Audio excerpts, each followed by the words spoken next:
अस्सलामुअलैकुम दोस्तों, कैसे हैं आप सभी लोग? मैं उम्मीद करता हूँ कि आप लोग खैर व आफ़ियत से होंगे। आज हम इस वीडियो में जानने जा रहे हैं एक होम्योपैथिक मेडिसिन के बारे में, जो सौंफ से बनती है। उसका नाम है फ़ेनिकुलम वल्गैर। फ़ेनिकुलम वल्गैर एक ऐसी होम्योपैथिक मेडिसिन है जो सौंफ से बनती है और बिल्कुल सौंफ की तरह इसका एक्शन होता है। तो सबसे पहले हम इसके एक्शन के बारे में जान लेते हैं। तो ये एंटी स्पैज़मेटिक और डायलेटर के तौर पर इस्तेमाल की जाती है। मतलब अगर आपको गैस का मसला है या आपको इंडाइजेशन का मसला है या आपको एसिडिटी का मसला है, तो उसके लिए बहुत ही ज़्यादा इफ़ेक्टिव होती है। उसके बाद अगर आपको हाई ब्लड प्रेशर का मसला है, तो वेसल्स को डायलेट करती है, जिसकी वजह से ब्लड प्रेशर जो है वो नॉर्मल हो जाता है। उसके बाद ये यूट्रस रिलैक्सेशन के लिए भी बहुत ज़्यादा इफ़ेक्टिव होती है। अगर आपके यूट्रस में बहुत ज़्यादा पेन होती है, लोअर एब्डोमेन में बहुत ज़्यादा पेन होती है, आपको मेंसेस में बहुत ज़्यादा पेन होती है, जब आपके मेंसेस होते हैं तो ब्लीडिंग के साथ बहुत ज़्यादा पेन होती है, तो ये यूट्रस रिलैक्सेशन के तौर पर भी एक्ट करती है। उसके बाद ये एंटी इन्फ्लेमेटरी भी होती है। अगर आपको इन्फ्लेमेशन हो तो उसको दूर करने के लिए भी इस्तेमाल की जा सकती है। अगर मिल्क प्रोडक्शन फीमेल जो है वो बहुत कम होता है, तो उस मिल्क प्रोडक्शन को बढ़ाने के लिए भी फेनिकुलम वल्गैर इस्तेमाल की जा सकती है। अब हम दूसरे नंबर पे बात करते हैं इसकी सिम्टम्स के बारे में। तो अगर आपको जब आप खाना खाते हैं तो आपको चबाने में बहुत ज़्यादा दर्द होता है। जब आप चबाते हैं तो आपको जाज़ की जो बोन्स हैं उनमें आपको बहुत ज़्यादा दर्द महसूस होता है।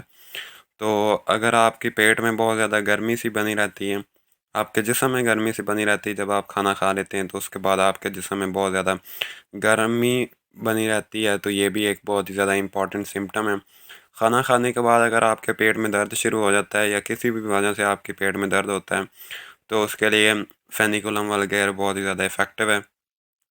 अगर आपको बिल्कुल भी भूख नहीं लगती है, मतलब अगर आप खाना खा लेते हैं तो उसके बाद आपको भूख बिल्कुल नहीं लगती है, तो ये भी एक सिम्टम है फेनिकुलम वल्गैर का। उसके बाद इम्यूनिटी जो है वो बहुत कम हो जाती है, इम्यून सिस्टम बहुत कमज़ोर हो जाता है, बीमारियों से लड़ने की जो पावर होती है वो बहुत कम हो जाती है, तो इसके लिए फेनिकुलम वल्गैर इस्तेमाल की जा सकती है। अब हम आखिर आखिर में जानते हैं कि कौन कौन सी डिजीज़ में ये इस्तेमाल की जा सकती है। तो जैसे कि मैंने पहले बताया, अगर आपको इंडाइजेशन का मसला है, आपको गैस है या एसिडिटी है, या अगर आपको भूख नहीं लगती है, तो इस सिलसिले में इन डिजीज़ में फेनिकुलम वल्गैर इफ़ेक्टिव है बहुत ही ज़्यादा। उसके बाद अगर आपको डिस्मेनोरिया में का मसला है, मतलब अगर आपको मेंसेस होते हैं तो उस दौरान ब्लीडिंग के दौरान आपको बहुत ज़्यादा दर्द होता है लोअर एब्डोमेन में, तो इस डिज़ीज़ के इलाज के लिए भी आप फेनिकुलम वल्गैर इस्तेमाल कर सकते हैं। अगर आपको पायरिया है, अगर आपके मुंह से बहुत ज़्यादा बदबू आती है जब आप बोलते हैं या खाना खाने के बाद, या यूजुअली आपके मुंह से बहुत ज़्यादा बदबू आती है, तो उस बदबू के इलाज के लिए भी आप फेनिकुलम वगैरह इस्तेमाल कर सकते हैं।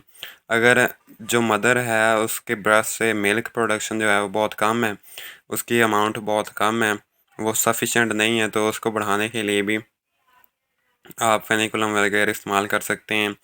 अगर आपके बर्निंग सेंसेशन होती है आपके जिस्म में या आपके स्टमक में, तो उसके लिए भी आप फेनिकुलम वल्गैर इस्तेमाल कर सकते हैं। इसको सुबह दोपहर शाम आपने 10 कतरे डाल के पानी में इस्तेमाल कर दें, तो ये बहुत ही ज़्यादा इफ़ेक्टिव होती है। तो ये था फेनिकुलम वल्गैर के बारे में तमाम तमाम इन्फॉर्मेशन। वीडियो आपको बहुत अगर अच्छी लगी हो तो लाइक करें, चैनल को सब्सक्राइब करें और अपने दोस्तों के साथ ज़रूर शेयर करें। Thank you.